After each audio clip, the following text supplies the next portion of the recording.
Hello and welcome to The Print. I'm Snehesh Alex Philip.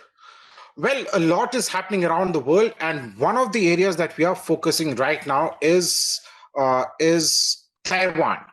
And why Taiwan? Because Taiwan recently held its presidential elections, and there's a new president has been elected in Taiwan. He will take over in a couple of weeks from now. But what does it mean for not just Taiwan, but what does it mean for China? What does it mean for the US and its allies? And also, what does it mean for India? And for this, I have with me an excellent panel of experts when it comes to Taiwan. First, I have with me Roger Liu. He's Taiwan based, and he's the CEO of Research Institute for Democracy, Society, and Emerging Tech. I also have with me our in-house columnist, Sana Hashmi. You would have read her columns.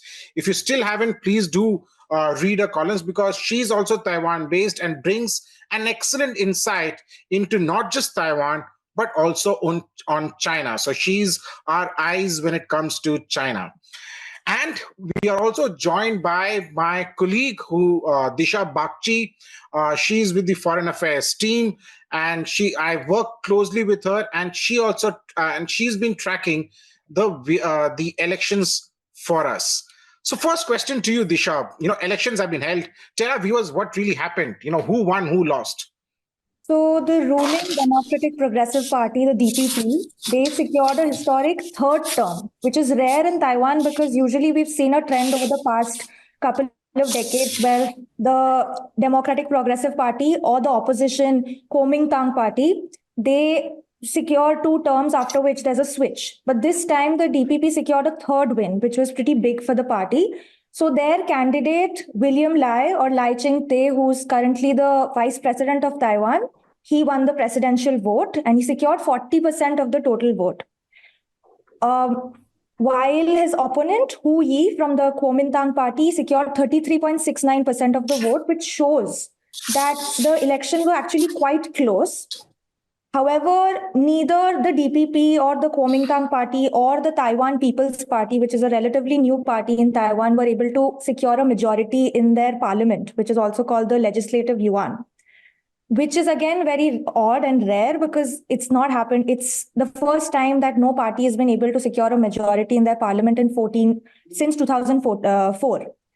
So now it's interesting that Lai has won because he has been very vocal about Taiwanese nationalism and Taiwan's identity. She's known as the troublemaker by the Chinese, right? Because he's very vocal about Taiwan's identity as a sovereign state, as an independent nation, which goes against China's one China policy. So China has been viewing him as a troublemaker, an instigator of war, and other such things. So right after the election results were declared and Lai was declared as the winner, China's Taiwan Affairs Office issued a statement which said that we will not let this vote impede the trend of China's reunification, which was a pretty strong statement. Absolutely. That's a strong statement that has come about. And on this, Roger, if I could ask you, while of course, most of our viewers are based in India or Indians who are based abroad. So for example, you have the ruling Democratic Progressive Party, which has won the elections, and they are also the ones who are currently ruling also. And then you have the KMT and the TPP. How do they differ from ideology-wise? What do they stand for? For example, DPP, if I'm not mistaken, it stands for Taiwanese independence. Well, yes, this is a simple way to tell the difference of the two parties. If you check the flag of the DPP, actually it's Taiwan at a crossroad. So that actually tells a lot of things. Yeah. So they were founded in 1986, and they are like you can imagine them to be the conglomerate of the opposition forces in Taiwan before the lift of the martial law imposed by the KMT government. So they established the party and they took the risk, but surprisingly they were not cracked down. So they become the you can say, the flag holder of the Taiwan independence. But for the past recent years, actually, the tone has been softened because of the pressure from China and the US, especially from the US, which views Taiwanese independence as something that you can do, but you cannot tell. At least de facto independence is good. Everybody recognizes that. But de jure independence is something that nobody wants to pursue. So that's the major telling point between the DPP and the KMT. And the KMT actually is like, the KMT is like the grand old party of Taiwan or Republic of China. They have the founding fathers of the nation. They have the founding chancellor, or actually it's the President Chiang Kai-shek of the country. So they represent the old, the establishment, those people who want to have stabilities in their lives. They represent capitalists, industrialists, and this kind of inheritance actually has been passed on different generations of KMT. So that being there's said, someone who stands against independence, right? There's someone who believe in in the current situation itself. Stand against independence. You mean the party from KMT? Yeah, the KMT. Well, on surface, they will say that, KMT wants to mark itself to be the peace holder or the peacekeeper between Taiwan and China, because they believe that they are on a good ideological position, which they recognize what is called the 1992 consensus, which is the tacit agreements that they reach with their CCP counterparts in 1992 in Hong Kong. So it's 1992 consensus actually is like one China with different representations. So the KMT represents itself as the Republic of China, while the CCP PRC. So, and there was a space between the two parties to interpret China in different ways. Okay. And what about the Taiwanese people, the People's Party, the TPP, which is a new party, young party, I would say. TPP is a maverick because it's like a one-man party by the ex-Taipei mayor Ko Wen-je. Ko Wen-je was a doctor, and he was not very popular when he was a doctor, but for some reason, he came out and ran for the Taipei city mayor, and he won. So he became the Taipei city mayor, and he was loved by the younger generation of Taiwan because of his candid way of speaking. He's like the mini Donald Trump of Taiwan. So young people love him. Mini Donald Trump, yeah. The young people love him because he doesn't speak in a traditional way that the politicians speak. He's like the biggest rebel in the Taiwanese politics, leading the young people to run against the government. Oh, well, okay. That's interesting. Thank you so much for describing us about what the three parties stand for. Sana, thank you so much for joining in. I know that you're not keeping well, but thank you for joining us on this discussion. Sana, I saw your tweet yesterday, when Dalai Lama wished the new president-elect, and you mentioned that you will take it as India's official stand. Now, India has not yet commented on these elections, and India is still not welcomed. Unlike, every time some election happens and someone is elected, Prime Minister Modi or the MEA is the first one to wish. In this case, no such thing has happened. How do you look at this? As an Indian in Taiwan, I'm definitely disappointed. But if I talk like a scholar, I think what India has been doing with Taiwan is India is looking for meaningful connections with Taiwan, establishing meaningful ties. Of course, we do not have diplomatic relationship with Taiwan. So that's definitely one of the dissuading factors for Prime Minister Modi or Minister Jaishankar to come out in open and wish President-elect of Taiwan. But despite that, I believe that what India has been doing is to strengthening ties with Taiwan. This entire idea of absolutely to respect China's red line. And, India is perhaps the only major country that has not that is not adhering to the one China policy anymore. I think this is very, very clear, specifically after 2020. And one of the things officially we are still one China policy. I feel that even officially, India is not saying that we have abandoned it, but India is also not saying that we accept it. But I feel that even if India adheres one China policy, not adheres to one China policy, is a different matter altogether. What is also important to look here is that India has never ever mentioned Taiwan in the same breath while mentioning Absolutely. So I think this is very important. So I think of course, I'm disappointed, I would say, but I would totally understand India's stance of not wishing immediately. India has this policy of taking time, waiting and see how it goes. But I think no matter how vocal India has been with Taiwan, but one thing we need to be really, really sure of, that India is definitely looking towards Taiwan. And I feel that somehow, of course, this is not an official stance. But DPP in power is definitely an outcome that is favorable towards India as well. And perhaps at some level, India was also expecting, of course, the governments have to be neutral. But the progress that we have seen within the DPP administration, specifically towards India. So I think if we go by that, it's a good news for India as well. And I think that even under Lai and Xiao administration, what we are going to see is more and more engagement between India and Taiwan. So, the questions both to you, Sana, as well as Disha, if you could take your time and explain to our viewers and to me also, why is Taiwan so important for India?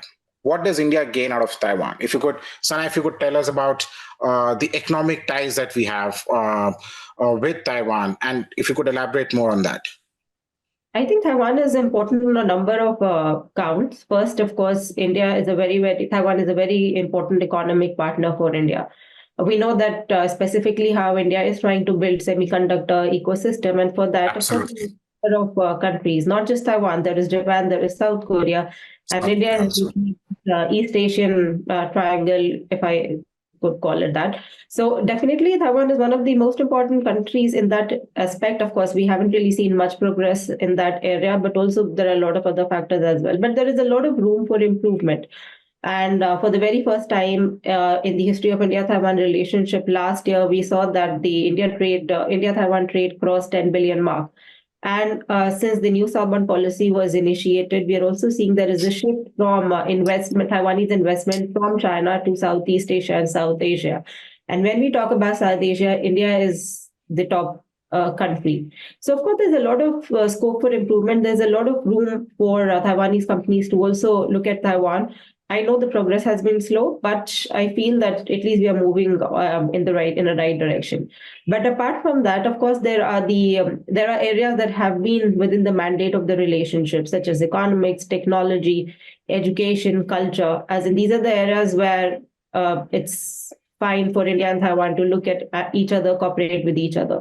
But strategically as well, Taiwan is a very, very important country. Of course, it's strategically located at a very important juncture. But apart from that, India and Taiwan are like-minded countries. We talk about shared values. We talk about India and Taiwan being democracies. And I feel that I have witnessed the elections in Taiwan this time, and how transparent and how democratic the process is. And, coming from a country where we see festival democracy when there are elections. So I felt that I resonated with how elections were undertaken in Taiwan. So I believe there are a number of other areas as well where India and Taiwan could look towards each other. But definitely, of course, India and Taiwan do not talk about forging defense ties.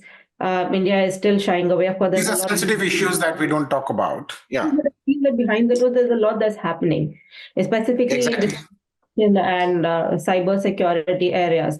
So there are avenues where Taiwan is very important, and perhaps India is also looking at Taiwan, how to reach out to Taiwan without kind of provoking China, without further deterioration in India-China relationship. Absolutely, viewers. And before I move to Disha on the same question, let me tell you how important Taiwan is for India. The fact is proved by the fact that we have Sana Hashmi in Taiwan.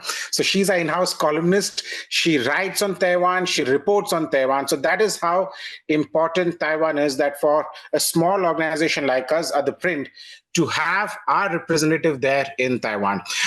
Disha, Sana has brought out the elements of the bilateral ties between the two countries. The fact is that we don't have a formal diplomatic relations with Taiwan, but but Taiwan is again relations with Taiwan is something that we carefully moderate.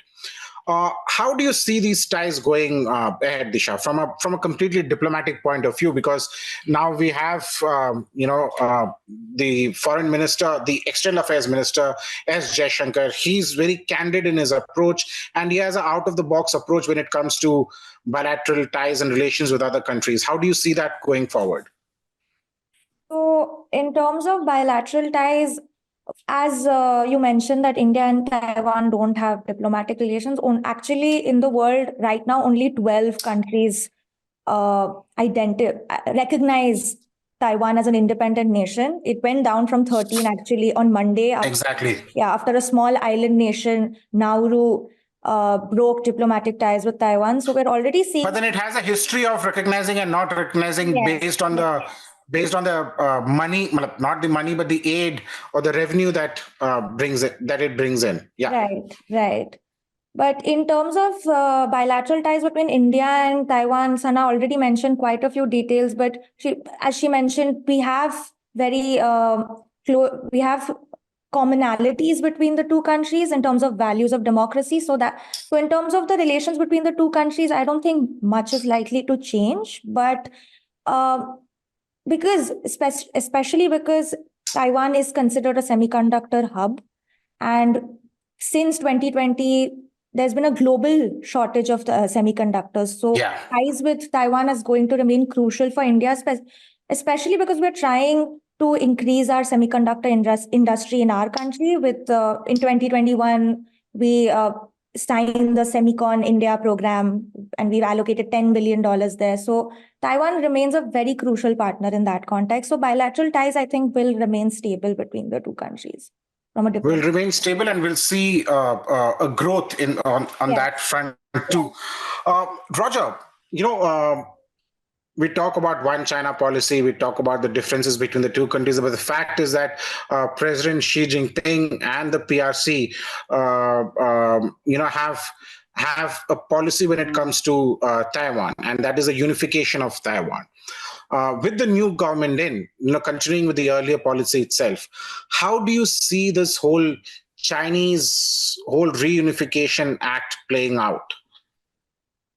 Well, China has been trying to reunify Taiwan since their foundation in 1949. So I think the determinant of for this to happen is not their willingness, but their capacity. So for the past 70 years, actually, they will not be able to do that. But now, well, as we see the waning and wane of the powers among the different great countries in this region, China is growing bigger and bigger in military force.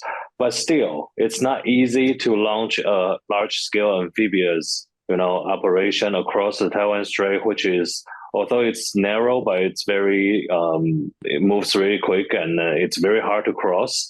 So I think for the future, what Xi Jinping will try to do is, well, he still wants to reunify Taiwan, but he will have a combined and multi-pronged approach, combining the military, economic, and political and other forces.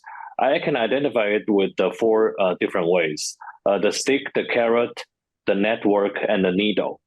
All right, the stick is just like the military power that they're going to use against Taiwan to take over Taiwan merely by military force, which is the least likely and very unlikely. And the carrot, actually, they have been using the market, the resources of China to lure the Taiwanese people to live there, to do business there, and to promote thus reunification. But now it's a combination of different things. So they're trying to use their network to cultivate collaborators within Taiwan. And they are going to use needles. Needle is like a disinformation warfare or the gray zone operations. to kind of combining military forces as a threat to convince the Taiwanese people that only unification with China is the only way that will exist. Well, that's a very interesting thing. The state, then the carrot, and now the needle. Now, when it comes to you rightly mentioned that the Chinese military powers is increasing day by day. For example, China is the fastest growing navy in the world. The amount at which it is coming out with aircraft carriers and destroyers and frigates, it's just mind blowing. And this is something that globally everybody has taken concern of. And also the fact that even the Air Force is seeing a huge jump in capability, and the Chinese have been trying to push and test the waters repeatedly in terms of violations of the Taiwanese airspace, sending in, as you said, about the gray zone warfare that it is indulging in. But in all this, how do you see the U.S. role, Roger? For example, while the U.S. Secretary of State Blinken congratulated Lai and lauded Taiwan as a robust democracy, President Joe Biden stated that U.S. does not support Taiwanese independence. So, do you think that in case if Chinese do something, a combination of state carrot and the needle, would the U.S. really come out in support of China, in support of Taiwan militarily? Do you think that's possible given what we're seeing in Russia and Ukraine crisis? Well, I think we have to clarify something as we proceed. Well, when Joe Biden says he doesn't support Taiwan independence, what he's saying is that he is not encourage neither side to change the status quo. Because, absolutely, well, Taiwan has been an independent country, like I said, de facto independence. What he is saying is to discourage any elements within Taiwan to promote for de jure independence. And this is nothing that any people will do in Taiwan. So what he is doing is to reassure that the US will not allow either China or Taiwan to change the status quo. So that being said, I think in current situation, Taiwan becomes the focal point between the US-China rivalry. And US will not allow Taiwan to be taken away by China, especially with military force, because there will be a crumble of the US credibility in the Indo-Pacific region. If US got beaten by China in any kind of combat or warfare, that US will lose its credibility to protect any of its allies in the Indo-Pacific region. Nobody will be following the US, and that will be a diplomatic and strategic disaster of US. And another thing is that Taiwan is very important, like Sana has rightly pointed out, in semiconductors. So Taiwan, TSMC or Taiwan Semiconductor Manufacturing Company actually produce 90% of the most advanced process microchip for the world under 7 nanometers, 90%. Yeah. So if it was taken and controlled by the Chinese government, it means that the whole world will be under the threat and control of the Chinese. And this will not happen. It will not be allowed by the US. Sana, what do you think? The same question, I'm tossing it to you. I think US has already mentioned that if China uses force to invade Taiwan, that it will definitely come to the rescue. Of course, there's still strategic ambiguity. They haven't really moved towards strategic clarity, and primarily because if they do it, then that would be considered an act of war. But I really see signs if China tries to invade Taiwan, US will definitely come to Taiwan's rescue, and not just the US. Look at Japan, and I feel, and in fact, the very fact that as soon as the elections got over, we had a delegation from the US visiting Taiwan. And at the time of the election result, we also had, I think the next day, we also had an important delegation from Japan. And not just that, I think the entire thing, if you have to look at it, that how Taiwan is being perceived internationally. For the very first time, we are seeing that a number of world leaders are actually congratulating Taiwan's president-elect. We didn't see it before. Like, look at the Filipino president tweet. Look at Singapore's wording of congratulating. So there is this realization that Taiwan is a very important partner, but it's just not that. It's primarily because how China China is becoming aggressive, and a lot of countries are realizing that first, we do not have to really respect China's red line, and also we need to find a collective solution to address China. A collective voice. A collective voice, and Taiwan should not be left behind. And we saw how during the COVID-19 pandemic, Taiwan was left behind, and it actually dealt with the pandemic on its own. And it's a very good example of how to deal with issues such as pandemic. But we could learn a lot of lessons from Taiwan. So this is also something that countries are realizing, that it's mutually beneficial to engage Taiwan, unlike China's win-win partnership where China is winning twice. So I think this is something that Taiwan is being seen as an alternative to China. Of course, it's a totally different system. Taiwan is almost a perfect democracy. China is an authoritarian state. So I don't even think that Taiwan is trying to establish itself as an alternative to China. But I think there is so much that countries could learn from Taiwan, and this has been highlighted a lot, specifically in the past couple of years. Well, Roger, the last question to you, because we're running short of time. Sana and Dishha have both spoken about the ties that India and Taiwan has. In your sense, what more can be done for a closer ties, not just at the diplomatic front, but also on people-to-people ties between the two countries? Well, I think that's very important for India, people in India and people in Taiwan to know each other more, because although we are coming from two different ancient civilizations, but we share the roots in Buddhism and other cultural elements. But for this, the two greatest peoples in the world, they don't understand each other very well. So I think we should focus on education, tourism, and other things. And I think we should use also technology as a bridge to bring these two people together. For example, India has the talents that the semiconductor business in Taiwan will need. Nowadays, there are at least 80 India engineers in the TSMC in different foundries in Taiwan. And the Taiwanese people and the growing Taiwanese semiconductor business, especially IC design, we are eager for the Indian talents. So the Taiwanese government actually has been overhauling its immigration policies. We try to attract more people to work in Taiwan, to live in Taiwan, or even become Taiwanese for the future. So I think this is something that this kind of social engineering is something that we should think together. But the most important thing is that the two governments should be able to work together to carve out some policies that will benefit both of the two countries. But it will take some political, determination and courage to do that. Well, I agree with you on that, Sana, but I said it was the last question, but Sana, I would like to bring you in. In your sense, he mentioned some very important elements. Technology is something which is there. Education is there. Cultural ties is there. In your sense, what more can be done? I think of course, a lot has been done in the past 8 years, but there's a lot of room for improvement.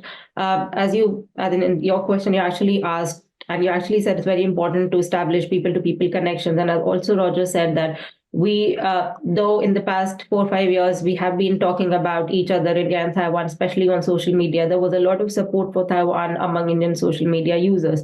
But despite that, we do not really know what Taiwan is. And so is the case with Taiwan. So I believe that there is a need to establish further people-to-people ties. And of course, semiconductor, Roger has already mentioned, but I think we also need to move away from semiconductor, because I think we also have hit a roadblock there. So there are other areas as well, but specifically, if I have to just say one thing, I would say that Taiwan needs to reconsider the India-Taiwan Migration and Mobility Pact that has now been shelved. But I am certain that with the new administration, there would be a fresh perspective that would be injected in the relationship, because the thing is, we are just 5,000 Indians in Taiwan. Half of them are just students. So that means that they're just going to be here for a few years. But also what Roger mentioned, that there is a need for talent retention in Taiwan. And Taiwan is looking at Indians towards that. Indians are very well respected in Taiwan as trained professionals. And I do believe, and I do see that Taiwan is definitely going to have more programs to retain talent from India. But I think the first step towards reaching towards height in India-Taiwan relationship is people. Well, on that note, thank you so much for for joining in this discussion, and I hope that in the coming years, or if not months, we will see closer ties between India and Taiwan.